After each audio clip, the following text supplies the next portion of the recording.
Hello दोस्तों, आप लोगों का स्वागत है हमारे इस चैनल द एजुकेशन ट्यूटोरियल पे। तो आज इकोनॉमिक्स का ऑब्जेक्टिव लेकर के आया हूँ पार्ट 2, राज्य एवं राष्ट्र की आय। तो हमारे चैनल को आप लोग सब्सक्राइब कर लीजिए। अगर यही वीडियो अगर आप फेसबुक पेज पर देख रहे हैं तो हमारे फेसबुक पेज को फॉलो कर लीजिए। तो राज्य एवं राष्ट्र की आय। आज का पहला प्रश्न है, भारत में किस राज्य का प्रति व्यक्ति आय सर्वाधिक है? यह बिहार बोर्ड 2015 में पूछा गया प्रश्न है। तो पहला है बिहार, पंजाब, हरियाणा, गोवा। तो इसका सही जवाब हो जाएगा गोवा, ऑप्शन डी सही हो जाएगा। दूसरे प्रश्न की ओर बढ़ते हैं और इसमें कहता है बिहार के किस जिले का प्रति व्यक्ति आय सर्वाधिक है? पटना, गया, शिवहर, नालंदा। तो इसका ऑप्शन सही हो जाएगा ए, पटना।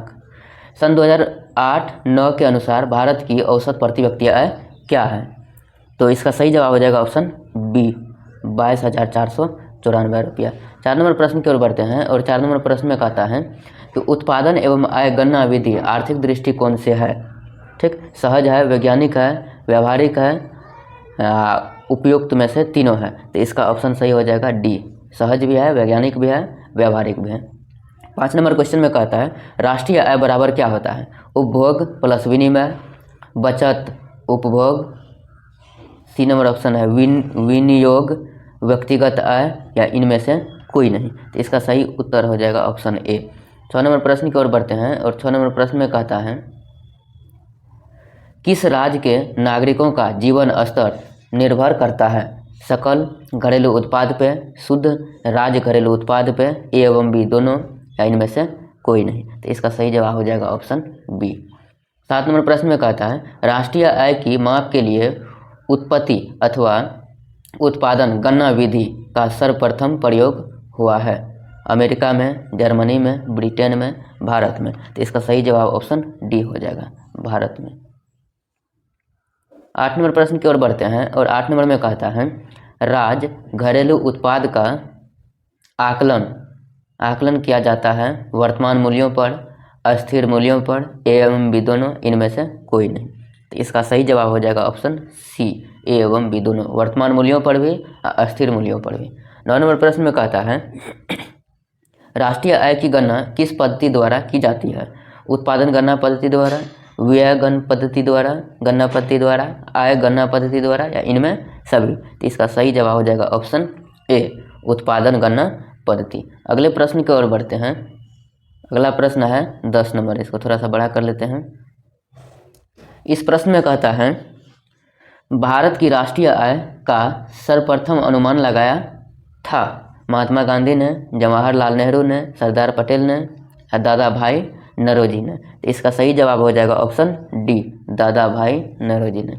11 नंबर प्रश्न में कहता है दादा भाई नौरोजी के अनुसार 1868 में भारत की प्रति व्यक्ति आय थी 20 रुपये, 25 रुपये, 30 रुपये, 50 रुपये। जिसका सही जवाब ऑप्शन डी हो जाएगा, 50 रुपये। भारत में वित्तीय या लेखा वर्ष की अवधि क्या है? तो इस प्रश्न का सही जवाब हो जाएगा ऑप्शन बी, 1 अप्रैल से 31 मार्च। तो 1 अप्रैल से नया वर्ष जैसे बैंक का होता है, इसी तरह से 1 अप्रैल से नया वर्ष चालू होता है और अगले ईयर के 31 मार्च तक चलता है। 13 नंबर प्रश्न में कहता है किस अर्थव्यवस्था में एक चक्रीय प्रवाह का निर्माण करते हैं? उत्पादन, आय, व्यय, इनमें कोई नहीं। इसका सही जवाब हो जाएगा ऑप्शन डी, इनमें से कोई नहीं।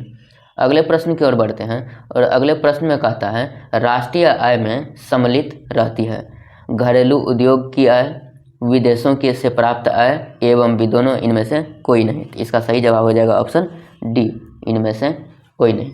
15 नंबर प्रश्न में कहता है राष्ट्रीय आय का सृजन होता है उपभोग द्वारा, विनिमय द्वारा, वितरण द्वारा, उत्पादक क्रियाओं द्वारा। तो 15 का सही जवाब हो जाएगा ऑप्शन डी, उत्पादक क्रियाओं द्वारा। 16 नंबर में कहता है बिहार में किस जिले की प्रति व्यक्ति आय सर्वाधिक सबसे कम है? बिहार में किस जिले की प्रति व्यक्ति आय सबसे कम है? नालंदा, रोहतास, सिवान, शिवहर। तो इसका सही जवाब हो जाएगा ऑप्शन सी, सॉरी इसका ऑप्शन सी नहीं सही होगा, ऑप्शन डी होगा, ऑप्शन डी होगा, शिवहर। 17 नंबर प्रश्न में कहता है निम्नांकित में किस राज्य की प्रति व्यक्ति आय सबसे कम है? तमिलनाडु, मध्य प्रदेश, बिहार, झारखंड। तो 17 का सही जवाब हो जाएगा ऑप्शन सी, बिहार। इसका सही जवाब हो जाएगा ऑप्शन सी, बिहार। बिहार का सबसे कम है। और बिहार में भी सबसे जिस जिला में कम आय है वह है शिवहर। तो 18 नंबर प्रश्न को देखते हैं और 18 नंबर प्रश्न में कहता है राष्ट्रीय आय में वृद्धि होने पर वृद्धि होती है उपभोग में, विनियोग में एवं बी दोनों, इनमें से कोई नहीं। तो 18 का सही जवाब ऑप्शन सी हो जाएगा, एवं बी दोनों। भारत की प्रमुख आर्थिक समस्या है निर्धनता, बेरोजगारी एवं बी दोनों, इनमें से कोई नहीं। तो इसका सही जवाब हो जाएगा ऑप्शन सी, एवं बी दोनों, निर्धनता भी बेरोजगारी भी भारत की आर्थिक समस्या है। 20 नंबर प्रश्न में कहता है राजकीय आय का अभिप्राय है सार्वजनिक उपक्रमों की आय, सरकार की आय एवं भी दोनों, इनमें से कोई नहीं। तो 20 नंबर प्रश्न का सही जवाब हो जाएगा ऑप्शन बी, सरकार की आय। 21 नंबर प्रश्न में कहता है भारत सरकार की नवीन आर्थिक नीति लागू हुई है 1948 से 85 में, 1990 से 91 में, 1994 से 95 में, 2001 से 2002 में। तो इसका सही जवाब हो जाएगा ऑप्शन बी, 1990 से 91 में। अगले प्रश्न की ओर बढ़ते हैं और अगला प्रश्न में कहता है हमारे रहन सहन के स्तर को प्रभावित करता है राजकीय आय, राष्ट्रीय आय, प्रति व्यक्ति आय, इनमें से कोई नहीं। तो इस प्रश्न का सही जवाब ऑप्शन सी हो जाएगा, प्रति व्यक्ति आय। भारत में राष्ट्रीय आय का आकलन सर्वप्रथम कब हुआ? 1800 में, 1868 में, 1928 में, इनमें से कोई नहीं। तो इसका जवाब हो जाएगा ऑप्शन बी, 1868 में। ठीक। 24 नंबर प्रश्न में कहता है बिहार में गरीबी रेखा से नीचे गुजर बसर करने वाले लोगों का प्रतिशत है, मतलब गरीबी के प्रतिशत कितना है, कितना बिहार में गरीब लोग रहते हैं? 26%, 41.4%, 46%, 48%। तो 24 का सही जवाब हो जाएगा ऑप्शन बी, 41.4%। 25 नंबर प्रश्न में कहता है गरीबी के दुष्चक्र की धारणा को किसने बतलाया था? महात्मा गांधी ने, मार्शल ने, रेगनर नक्सर्स ने या पिगू ने? तो किसने बताया था? तो 25 का ऑप्शन सी हो जाएगा सही, रेगनर नर्कस ने। ठीक। अगले प्रश्न की ओर बढ़ते हैं दोस्तों। इस प्रश्न पे हमको डाउट है थोड़ा सा, एक बार आप लोग देख लीजिएगा, नहीं तो हम अगले वीडियो में बता देंगे। 25 नंबर प्रश्न में हमको थोड़ा सा डाउट है। ठीक। तो 26 नंबर प्रश्न की ओर बढ़ते हैं और 26 नंबर प्रश्न में कहता है निम्न में किसके अनुसार राष्ट्रीय लाभांश किसी समाज की वस्तुनिष्ठ अथवा भौतिक आय का वह भाग है जिसमें विदेशों से प्राप्त आय भी सम्मिलित होती है और उसे मुद्रा के रूप में माप हो सकती है? Pigou, Marshall, Robbins, Keynes? तो इसका सही जवाब हो जाएगा ऑप्शन ए, पिगू। यह थोड़ा सा नया ऑब्जेक्टिव लग रहा है। भारत में राष्ट्रीय आय के आकलन के लिए कौन उत्तरदायी है? केंद्रीय सांख्यिकी संगठन, योजना आयोग, राष्ट्रीय विकास परिषद, रिजर्व बैंक ऑफ इंडिया, जिसको आरबीआई बोलते हैं। इसका सही जवाब हो जाएगा ऑप्शन ए, केंद्रीय सांख्यिकी बोर्ड, ऑप्शन ए इसका सही हो जाएगा। 28 नंबर प्रश्न की ओर बढ़ते हैं और इसको थोड़ा सा छोटा कर लेते हैं। इसमें कहता है राष्ट्रीय आय जीडीपी प्लस विदेशों से अर्जित आय, जीडीपी प्लस विदेशों से अर्जित आय माइनस मूल्य ह्रास, जीडीपी प्लस विदेशों से अर्जित आय माइनस मूल्य ह्रास माइनस अप्रत्यक्ष कर प्लस सब्सिडी, डी में है, इनमें से कोई नहीं। तो 28 नंबर प्रश्न का सही जवाब ऑप्शन सी हो जाएगा।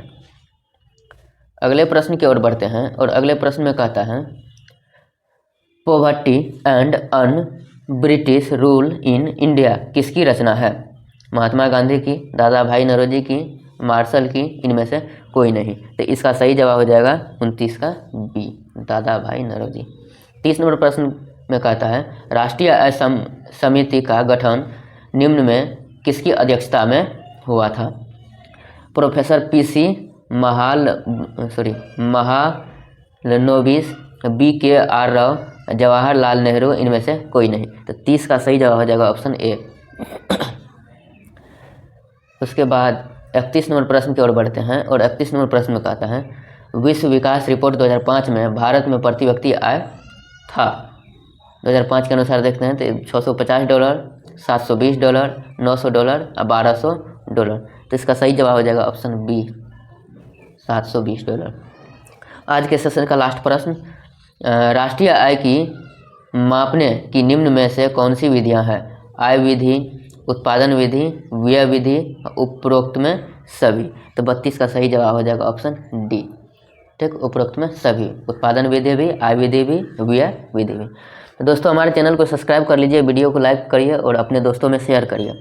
अगर यह वीडियो आप फेसबुक पर देख रहे हैं तो हमारे फेसबुक पेज को फॉलो करिए और वहाँ से भी वीडियो को शेयर करिए ताकि अधिक लोगों तक पहुँचे। ठीक, धन्यवाद।